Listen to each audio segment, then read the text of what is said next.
There's no doubt that the internet is creating what is called an intelligent planet.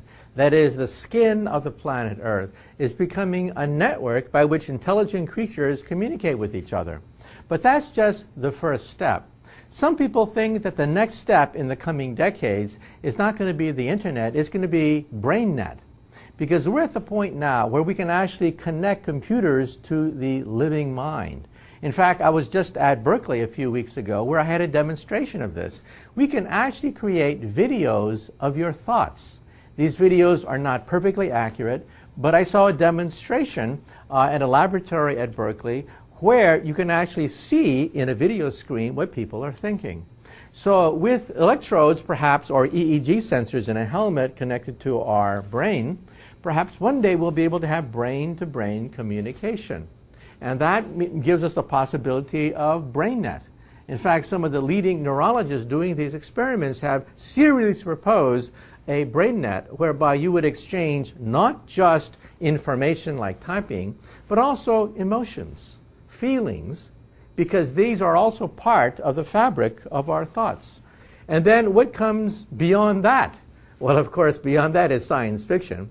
And science fiction gives us all sorts of horror stories of things like Skynet.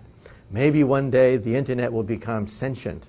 Maybe one day the internet will think that humans are in the way, and perhaps the internet will take over, just like in the Terminator series. Well, I don't think so.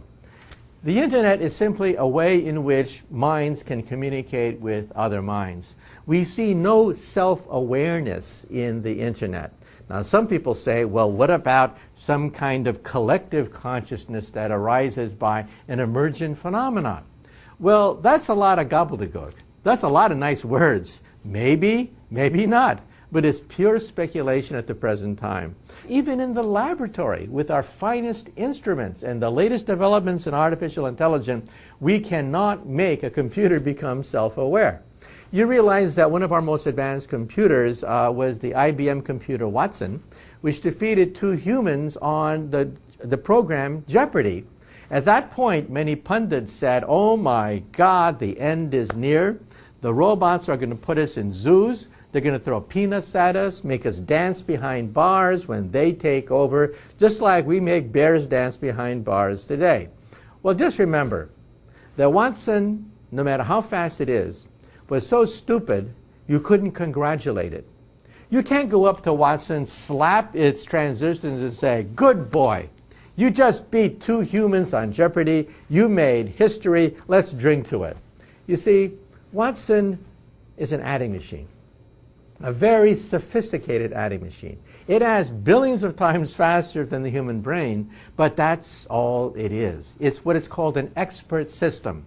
It deals with formalized inputs, formalized outputs. You talk to an expert system every time you're on the telephone, and the telephone says, please hit button 1, please hit number 2 for the next option.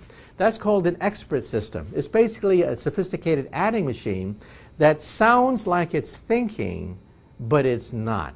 It's simply using a formalized logic. If you hit 1, then you go there. If you hit 2, you go someplace else. That's Watson, of course, on a very, very sophisticated level. So I personally think that we don't have to worry that the internet is going to become sentient.